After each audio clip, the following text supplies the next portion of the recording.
Network 10 के खास कार्यक्रम रिपोर्टर्स लाइव में स्वागत है, जिसमें हमारे साथ प्रदेशों की राजधानियों और शहरों से हमारे संवाददाता जुड़ेंगे और जानकारी देंगे कि क्या है उनके शहर की खास खबरें।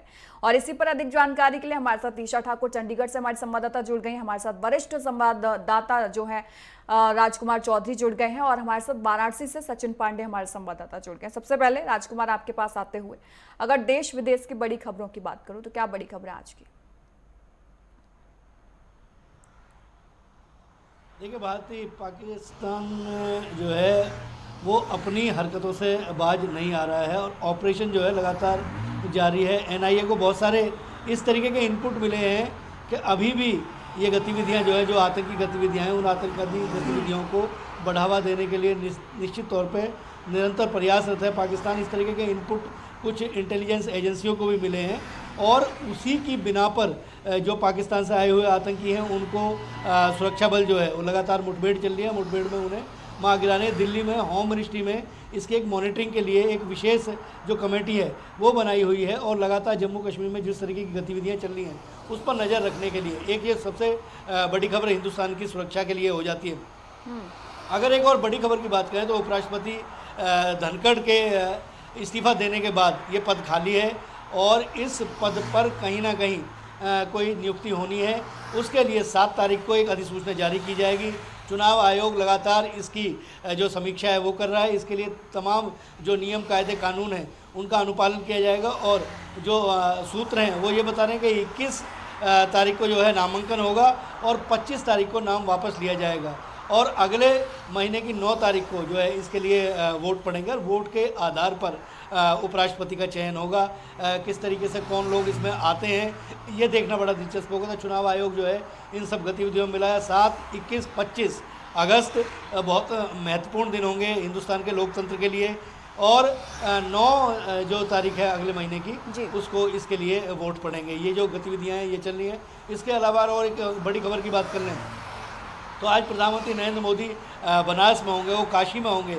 अपने संसदीय क्षेत्र में जाकर तमाम जो योजनाएं हैं, जो प्रधानमंत्री नरेंद्र मोदी और सरकार की जो योजनाएं हैं, उन सरकार की योजनाओं का अंतिम पायदान पर खड़े हुए व्यक्ति को किस तरीके से लाभ मिल रहा है, कौन लाभान्वित हो रहा है। उसके अलावा तकरीबन 2200 करोड़ रुपये से ज़्यादा की जो परियोजनाएँ हैं उनका शायद वो आज उद्घाटन और लोकार्पण करेंगे। तमाम जो काशी को बहुत बेहतर तरीके से सुदृढ़ बनाने की दिशा में कहीं ना कहीं प्रयास चल रहे हैं। उसके अलावा अगर बात कर लें तो एक 20वीं किस्त जारी होगी किसानों की। किसान सम्मान निधि के तौर पर 2000 रुपये प्रत्येक किसान को जो दिए जाते हैं, इसमें तकरीबन 95 करोड़ से ज़्यादा किसानों के खाते में आज प्रधानमंत्री नरेंद्र मोदी एक जनसभा को संबोधित करेंगे और बनारस से ही इसकी शुरुआत की जाएगी। तमाम जो गतिविधियां आज इस तरफ घूमती हुई दिखेंगी। एक अंतर्राष्ट्रीय स्तर पर बड़ी खबर आ रही है ब्रिटेन से निकलकर। ब्रिटेन की जो संसदीय समिति है उसने एक 10 जो देश हैं उनकी एक सूची जारी की है और उस पर आरोप लगाया है कि वो ब्रिटेन में रहने वाले लोगों के लिए या तो प्रेशर बनाने का प्रयास करें तमाम तरह का। उसमें भारत का नाम भी कहीं ना कहीं शामिल किया गया है, लेकिन विदेश मंत्रालय की तरफ से इसका निश्चित तौर पर खंडन किया गया है। जो रणधीर जायसवाल हैं, जो आधिकारिक प्रवक्ता हैं, उनकी तरफ से कल एक बयान जारी हुआ है। उन्होंने स्पष्ट तौर पर कहा है कि ब्रिटेन ने जिस तरीके से ये जो 10 देशों की जो सूची जारी की है और उसमें भारत को घसीटने का प्रयास किया है, ये उनके पास जो जानकारियां हैं उन जानकारियों के अभाव में उन्होंने ऐसा किया है। तो अंतर्राष्ट्रीय स्तर पर हिंदुस्तान की छवि खराब करने का प्रयास है। इनके आसपास तमाम जो गतिविधियां हैं वो दिखेंगी। अगर बात करें तो अमेरिका के राष्ट्रपति ने जिस तरीके से टैरिफ लगाया, उसके बाद कहीं ना कहीं जो हिंदुस्तान है, हिंदुस्तान की जो मित्रता अगर बात की जाए तो रूस के साथ एक नए घटनाक्रम बनेंगे। बहुत सारे देशों के साथ समझौते हो रहे हैं और व्यापार की दिशा में अब हिंदुस्तान ने अपनी रणनीति बनाई है। जो सूत्रों के हवाले से जानकारी मिली है, छोटे छोटे देशों के साथ हम अपने व्यापार को बढ़ाएंगे और निश्चित तौर पर कोशिश आने वाले दिनों में की जाएगी। बिल्कुल राजकुमार, और वो रणनीति दिख भी रही है। जिस तरीके से छोटे छोटे देशों का दौरा करते हुए प्रधानमंत्री मोदी आ रहे हैं और तमाम तरीके की बातें जो नजर आती है, मानसून सत्र के दौरान वो ब्रिटेन दौरे पर जाते हैं, वाकई में कई सारे इशारे इससे मिल रहे हैं। राजकुमार, आपके पास वापस लौटूंगी। हमारे साथ अब उत्तर प्रदेश का रुख कर लेते हैं। उत्तर प्रदेश के स्टेट हेड राघवेंद्र प्रताप सिंह जो है वो हमारे साथ जुड़ गए। हमारे साथ हमारे संवाददाता जम्मू कश्मीर से अजहर हुसैन भी जुड़ गए। लेकिन राघवेंद्र, आपसे पहले जानना चाहूंगी, अगर मैं उत्तर प्रदेश की बड़ी खबरों की बात करूं तो क्या बड़ी खबरें आज की?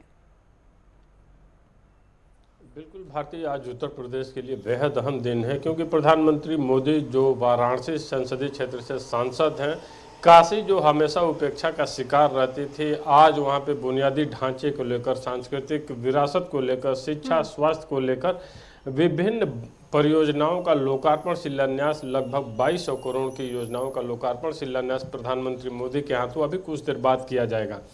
पीएम मोदी का ये दौरा इसलिए भी अहम हो जाता है क्योंकि उनका वो संसदीय क्षेत्र है, और काशी की बात कर लें या पूर्वांचल के किसी अन्य जनपद की बात कर लें, ये वो क्षेत्र हुआ करते थे जो विकास से हमेशा अछूते रहते थे।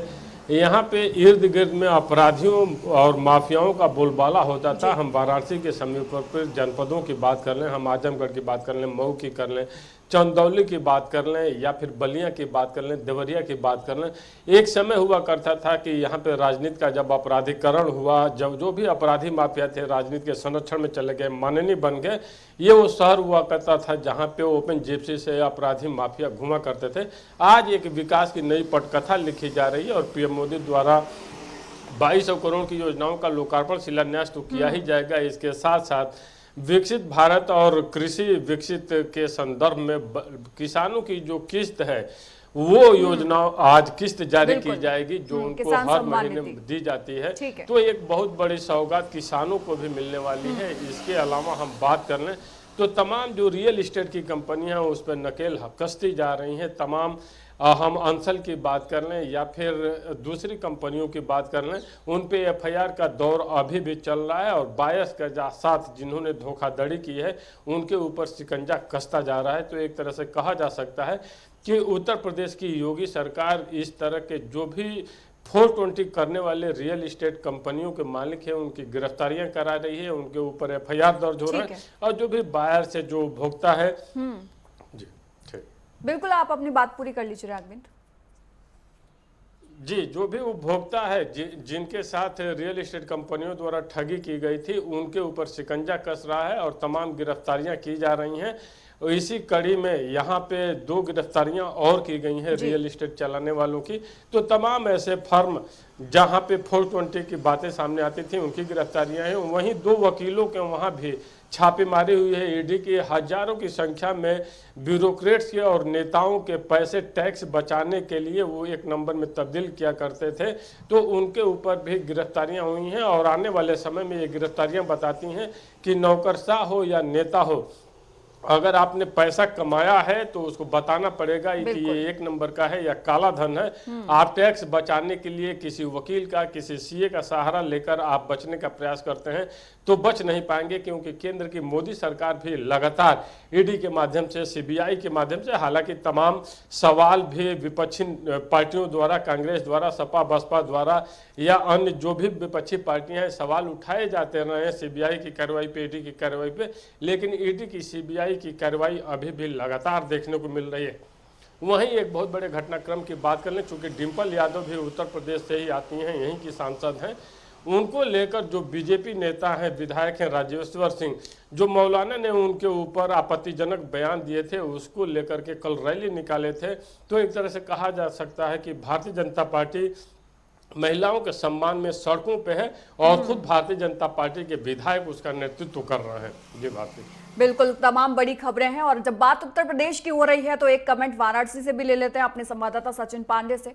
वाराणसी दौरे पर प्रधानमंत्री मोदी हैं। सचिन, क्या खास तैयारियां जो हम वो नजर आ रही हैं और क्या बड़े अपडेट्स वाराणसी के आज हैं? जी बिल्कुल भारती, अगर हम बात करें, प्रधानमंत्री बाबतपुर एयरपोर्ट 10:15 बजे पहुंच चुके हैं और सीधा वो जहां पर मैं उस जगह पे खड़ा हूं सेवापुर की, जहां बभनौली में उनकी जनसभा होनी है। जनसभा में यहाँ पर हजारों की संख्या में कार्यकर्ता होंगे और कार्यकर्ता प्रधानमंत्री को दीदार करने के लिए काफी उत्साहित है। लगातार उनका बाबतपुर एयरपोर्ट पे जोर शोर से स्वागत किया गया। तमाम मंत्री, तमाम विधायक वहां पहुंचे थे जो प्रधानमंत्री को रिसीव करने के लिए, और वहां पर कार्यकर्ता थे वो पहुंचे थे और यहाँ पर जोर शोर ढोल नगाड़े के साथ प्रधानमंत्री नरेंद्र मोदी का स्वागत किया गया। महिला हो चाहे पुरुष हो, दीदार करने के लिए प्रधानमंत्री का यहाँ पर पहुंचती हैं जब उनका आगमन होता है तो। और उसके बाद, क्योंकि प्रधानमंत्री काशी के सांसद भी हैं और सांसद होने के नाते जो बौछार होती है सौगातों की, वो कहीं ना कहीं प्रधानमंत्री देते हुए नजर आते हैं। 21,000 से 22,000 करोड़ तो सौगात होगी, वो काशी वासियों को प्रधानमंत्री नरेंद्र मोदी सौंपेंगे।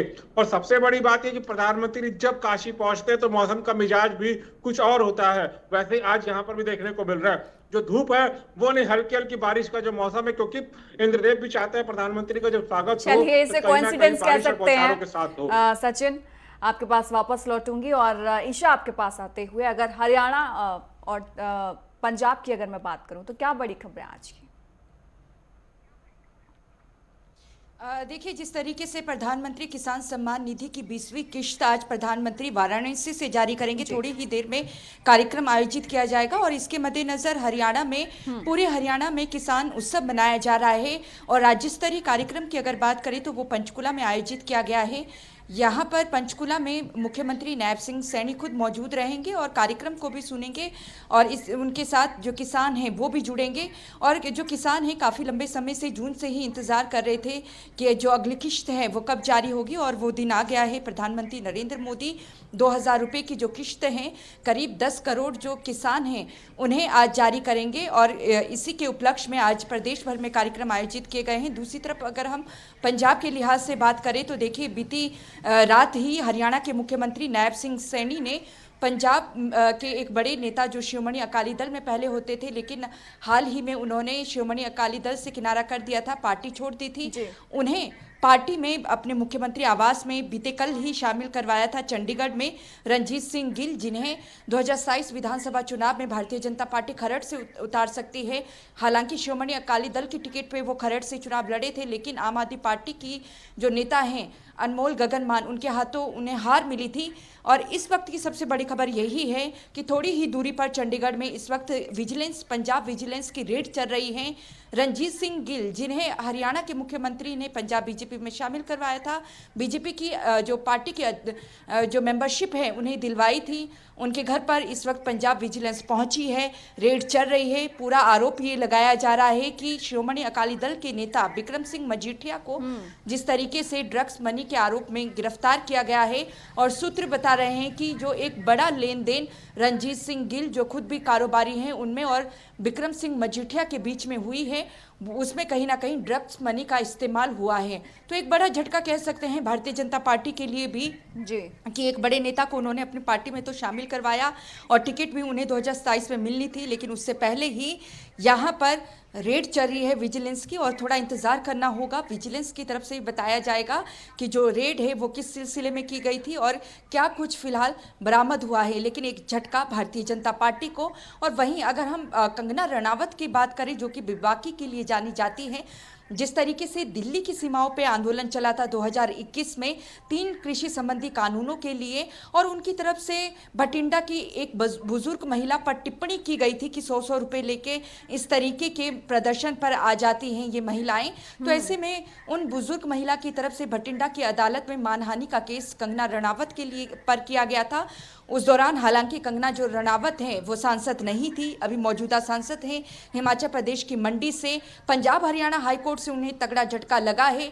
हाईकोर्ट ने कंगना रनावत की याचिका को रद्द कर दिया है, जिसमें उन्होंने मांग की थी कि मानहानि का केस जो उन पर दर्ज किया है बुजुर्ग महिला ने, उन्हें रद्द किया जाए, लेकिन हाईकोर्ट ने सीधा मना कर दिया है। अब ये भी देखना है कि कंगना रनावत क्या सुप्रीम कोर्ट का रुख करती है या नहीं। ये 3 बड़ी खबरें हैं जिस पर आज पूरी तरीके से नजर रहेगी। बिल्कुल ईशा, वाकई में ये बड़ी खबरें थी और वाकई में चर्चा का विषय जो है वो बनी हुई है पिछले दिनों से खबरें।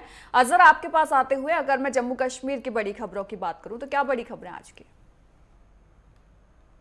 देखिए भारतीय, जम्मू कश्मीर के अहम खबरों की ओर बात करें, सबसे पहले दक्षिणी कश्मीर कुलगाम डिस्ट्रिक्ट में आज रात जो एक बड़ा इनकाउंटर जो है वो पेश आया। लगातार हम देख रहे हैं, चाहे ऑपरेशन महादेव है या ऑपरेशन सिंदूर के तहत जिस तरीके से मिलिटेंसी गतिविधि या मिलिटेंसी को खात्मा करने के लिए लगातार ऑपरेशन जारी है। लेकिन सबसे अहम खबर की कल शाम तकरीबन बीती रात तकरीबन 8:30 बजे जो है सूचना मिली सिक्योरिटी फोर्सेस को कि अकहाल नामी जो एक गांव है, वहां के फॉरेस्ट लैंड में कुछ मिलिटेंट उसकी गतिविधि है। बाद में सिक्योरिटी फोर्सेस, पुलिस और सीआरपीएफ ने मिलके इस पूरे फॉरेस्ट एरिया का घेराव किया और सर्च अभियान शुरू कर दिया। जो ही सिक्योरिटी फोर्सेस उस मकाम पे पहुंचे जहां पे मिलिटेंट फंसे हुए थे, तो वहां पे फिर अंधाधुंध फायरिंग हुई और इस फायरिंग के बाद में ये सर्च अभियान जो एक मुठभेड़ में तब्दील हुआ। रात भर जो है ये सर्च अभियान चला, ये इनकाउंटर चला। सुबह जो ही सूरज की किरणें निकल आई तो उसके साथ ही ये ऑपरेशन फिर से रिज्यूम हुआ और इस रिज्यूम के साथ ही जो अभी तक इस इनकाउंटर में डेवलपमेंट है, इसमें एक आतंकी को ढेर कर दिया गया है।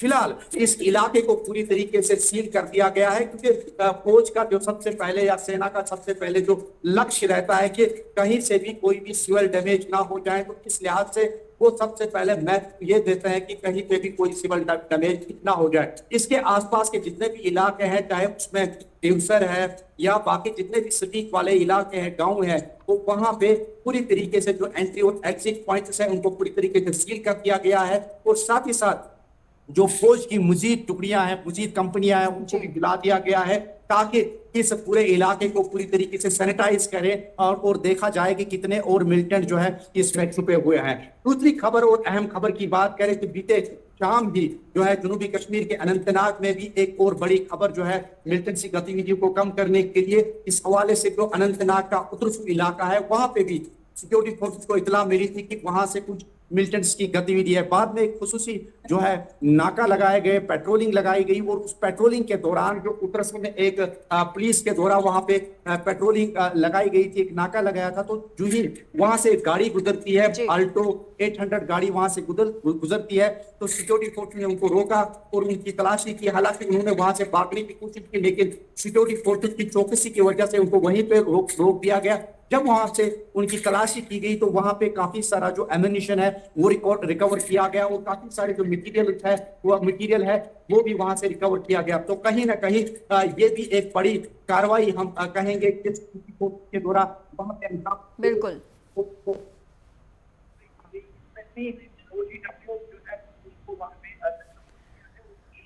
अजहर, ठीक है, टेक्निकल इश्यू है जिसके चलते आपके पास वापस लौटूंगी मैं। और सचिन हमारे संवाददाता जुड़े हुए हैं और ग्राउंड जीरो पर मौजूद हैं। ये तो सोने पर सुहागा वाली बात हो गई सचिन।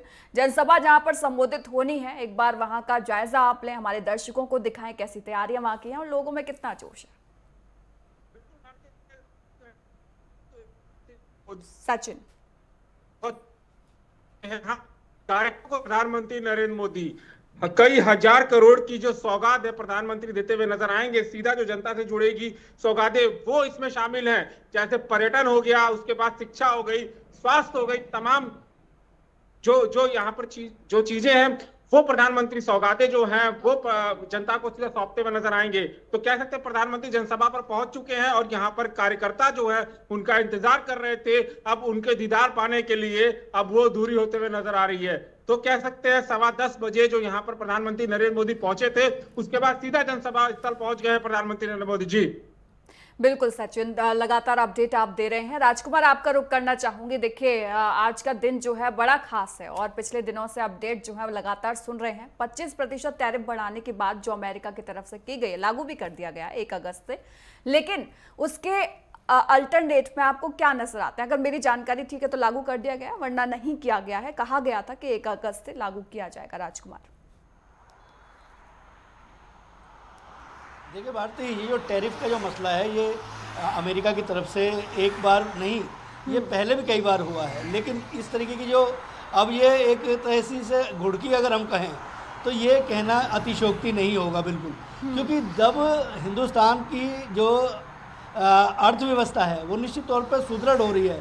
आज बड़ी बड़ी कंपनियां दुनिया की वो हिंदुस्तान के अंदर निवेश कर रही हैं और निवेश करने के लिए तमाम प्रयत्नशील है। जहाँ पर मैं खड़ा हुआ हूँ ये एक्सप्रेसवे है, ये नोएडा और ग्रेटर नोएडा को जोड़ता है, यमुना एक्सप्रेसवे को जोड़ता है। यमुना एक्सप्रेसवे के आसपास तमाम जो विदेशी कंपनियां हैं वो इन्वेस्ट कर रही हैं। सैमसंग का सबसे बड़ा जो प्लांट है वो यहाँ पे नोएडा में लगा हुआ है। तो ये जो इन्वेस्ट यूपी के नाम से उत्तर प्रदेश सरकार द्वारा एक विशेष अभियान चलाया हुआ है। तो जो टैरिफ का जो मसला आता है, इसको लेकर कहीं ना कहीं जो लोग व्यापार करने वाले लोग हैं, जो लोग निर्यात करने वाले लोग हैं, उनमें ज़रूर निश्चित तौर पर असमंजस की स्थिति होती है। क्योंकि जिस समय अगर उदाहरण के तौर पे हम देखें तो जब सैंपल दिया जाता है और सैंपल के रेट तय किए जाते हैं तो वो निश्चित तौर पर उसमें एक नॉमिनल मार्जिन रखा जाता है और अगर 25% का टैरिफ लग जाएगा तो स्वाभाविक तौर पर उन व्यापारियों को घाटा होगा बिल्कुल। जो ये निर्यात करेंगे और उस समय उनकी सेगमेंट फंस जाती हैं, तमाम तरह की जो कंपनियां हैं उनसे पैसे नहीं मिलते। तो ये जो दौर है, इस दौर में भारत ने एक बात जरूर तय की है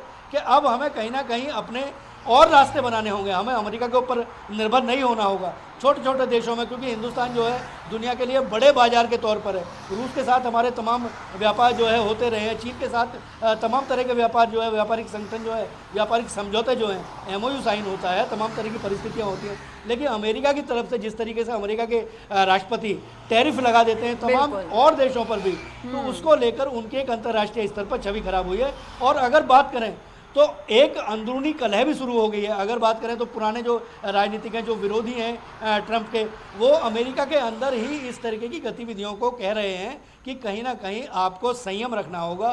बिल्कुल, महत्वाकांक्षाएं तो देखिए बढ़ रही हैं ट्रंप की, और पिछले दिनों से राजकुमार हम देख भी रहे हैं, आपने बिल्कुल ठीक कहा, महत्वाकांक्षाएं जो लगातार बढ़ती जा रही हैं ट्रंप की, और इसके लिए अब दूसरे देशों को रास्ते खोजने की बहुत ज्यादा जरूरत है। और जिस राह पर अब भारत चल पड़ा है वो बिल्कुल सटीक और सही नजर आती है। अजहर, आपकी बात अधूरी रह गई थी, आप अपनी बात पूरी कर लें।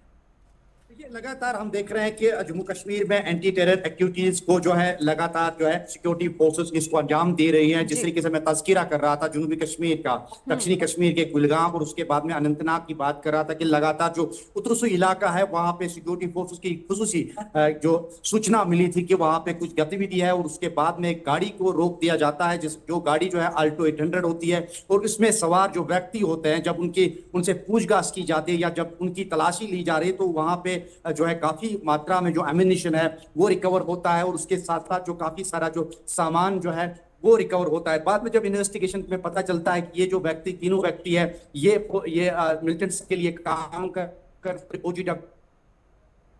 जी चलिए, बार बार टेक्निकल इश्यू हो रहा है। सर, आपके पास वापस लौटूंगी। एक कमेंट जो है राघवेंद्र मैं आपसे लेना चाहूंगी। उत्तर प्रदेश में देखिए आजकल बहुत कुछ देखने को मिल रहा है। एक तरफ अर्थव्यवस्था में सुधार देखने को मिल रहा है, तो दूसरी तरफ विपक्ष जो है वो सत्ताधारी पार्टियों पर लगातार कटाक्ष करते हुए नजर आ रहा है, क्योंकि पंचायत चुनाव करीब है और इसका फायदा जो है सब उठाना चाहते हैं। लेकिन ग्राउंड जीरो पर आप क्या कुछ देख रहे हैं? बिल्कुल भारती, अगर ग्राउंड जीरो की बात करें तो मार्च 2017 में उत्तर प्रदेश की कमान जब मुख्यमंत्री योगी आदित्यनाथ संभाले, उसके बाद से प्रदेश के परसेप्शन को बदलने का उन्होंने प्रयास किया, बेहतरीन कानून व्यवस्था स्थापित करने का प्रयास किया, और इसी कड़ी में STF को एक खुली छूट दी गई, उत्तर प्रदेश पुलिस को एक खुली छूट दी गई, और तमाम जो संगठित अपराध थे, जो अपराधियों की एक लंबी फहरिस्त थी, हम चाहे पश्चिमी यूपी की बात कर लें, बुलंदशहर, पीलीभीत, बिजनौर, मुरादाबाद, रामपुर, अलीगढ़, ये जो एरिया था, या फिर पूर्वांचल की बात कर लें तो गोरखपुर से लेकर आजमगढ़, मऊ, फिर प्रयागराज जहाँ पे अति की तूती बोलती थी, हम बुंदेलखंड की बात कर लें जो कभी भी अपराध से अछूता नहीं रहा, अपराधियों पे नकेल कसने का काम CM योगी आदित्यनाथ द्वारा किया गया, और तमाम एनकाउंटर के माध्यम से संगठित अपराध की कमर तोड़ने का काम किया गया, और बेहतरीन कानून व्यवस्था स्थापित करके महिला सुरक्षा और आम नागरिकों को सुरक्षा देके, व्यवसायियों को सुरक्षा देके यहाँ पे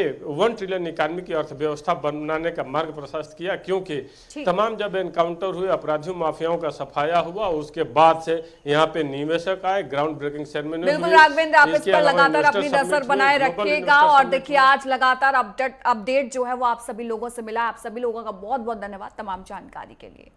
तो फिलहाल रिपोर्टर्स लाइव में इतना ही। वहीं खबरों का सिलसिला लगातार जारी रहेगा। रुकते एक छोटे से ब्रेक के लिए।